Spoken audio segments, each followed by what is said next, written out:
Hey educators, pull up a chair and get comfortable.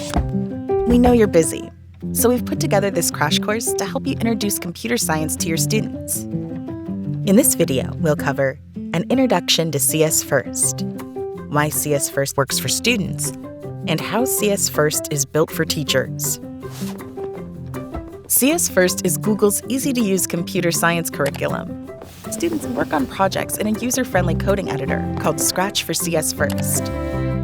Scratch is a programming language, an online community originally developed at the MIT Media Lab. Fun fact that your students might like too. It's named after the technique DJs use to scratch records to manipulate music and build new sounds. Similarly, with Scratch for CS First, students use blocks of code in creative ways to make their own game, story, animation, and more. These blocks contain instructions that bring students' projects to life, giving them the opportunity to build something of their own. CS First is designed to meet students where they're at. It can be taught in school, after school, or outside of school. We recommend using CS First for grades 4 through 8. This is a great time to introduce students to computer science.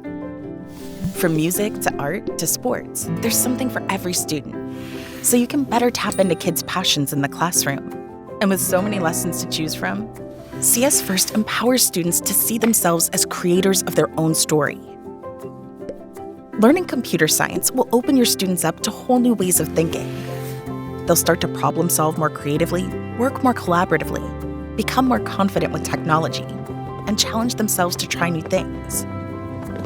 These skills are great building blocks for your students' personal aspirations, whether or not they want to continue on with computer science. This platform was made for teachers, by teachers. The magic of CS First is that you don't need a background in computer science to teach it. The videos throughout each lesson do the instructional teaching to break down the CS concepts, so you have more time to support your students one-on-one. If you feel stuck, visit the CS First Help Center for extra guidance and teaching resources too. We're here to help you every step of the way. Now you're ready to get started. All you and your students need is a computer, stable internet, and headphones. Headphones are helpful, but not required. Next, we'll show you how to create a class.